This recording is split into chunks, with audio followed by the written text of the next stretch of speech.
All right, on this second day of Navratri, we're diving deep into the powerful story of Mata Brahmacharini, the second form of Navdurga. She is the absolute embodiment of penance, devotion, and just an unbreakable will. To really understand her, we have to start with her name. Seriously, it holds the key to her entire identity and the source of her incredible power. So, what is locked inside this powerful name? It's so much more than just a title. It's actually a profound description of her entire journey. Her name tells her story. In Sanskrit, Brahma translates to tapa, which means penance, and Charini means a female practitioner. So Brahmacharini is quite literally the one who practices penance. She's the goddess of asceticism, defined by the absolutely extraordinary spiritual journey she took to win Lord Shiva. You can even see it in her form. She holds a water pot, a kamandal, and a rosary, a japamala. Both are symbols of a simple, ascetic life. And it's believed that worshipping her grants devotees some incredible blessings: the power of self-control, the endurance for penance, and the wisdom of detachment. Now, to understand her intense devotion, we have to go back, way back, to her previous life, when she was known as Sati. This is where the story of her epic penance really begins. So in her past life, Sati was the daughter of King Daksha. She married Lord Shiva, but her father completely disapproved. So when Daksha held a grand sacrificial fire, a yashna, he invited everyone except Shiva and Sati. Can you imagine? Hurt but determined, Sati went anyway, only to be met with terrible insults against her husband. Unable to bear it, she entered the sacrificial fire, ending her life with a vow to be reborn. When Shiva learned of Sati's death, his grief turned into just unimaginable rage. He descended upon the ceremony, completely destroyed the sacrifice, and in his fury he even beheaded Daksha. The entire universe trembled at his sorrow and his anger. After this tragedy, Sati was reborn. And this new life, it marked the beginning of one of the most incredible acts of austerity and pure devotion ever recorded.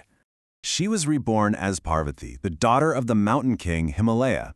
Though her form was new, her soul's purpose was singular and totally unwavering: to once again be united with Lord Shiva, who by this point had retreated into a deep, deep meditation.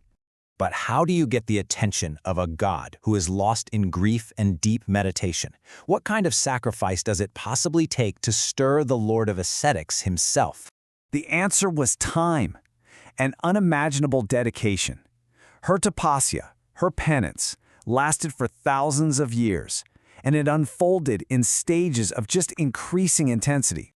Her penance began with an already intense vow. For years, she sustained herself on absolutely nothing but fruits and sacred bell leaves, focusing her entire being on Shiva. But that wasn't enough, so she escalated her austerity. She gave up the fruits and fresh leaves, surviving only on the dry leaves that fell to the forest floor. That's it. And then, finally, she reached the ultimate stage of her penance. She gave up everything. No food, not even dry leaves, no water. She lived purely on air, her devotion so pure and so powerful that it generated its own energy. Her devotion became a force of nature. It was so immense and powerful that it sent ripples through the entire cosmos. It finally broke Shiva's meditation. He appeared before her, moved by her incredible sacrifice, and accepted her as his wife. This is the moment she truly becomes Brahmacharini. This story of ultimate focus and devotion is exactly why she is worshipped so fervently today, especially on the second day of Navratri, through a very specific set of rituals. The worship, or puja, is a very structured process. It starts with purification, then prayers to Lord Ganesha to remove any obstacles, and then the installation of her idol. The idol is bathed in a sacred mixture called Panchamrit. It's adorned, and finally, offerings are made while chanting her mantras. And the offerings, the bhog, are specific. She is said to favor white sweets, reflecting her purity. And her sacred mantras are chanted, often 108 times on a rosary, to invoke her energy of incredible focus and determination. But her story isn't just some divine legend from long ago, it's actually a roadmap for human life. A popular folktale, a dance katha, illustrates this brilliantly.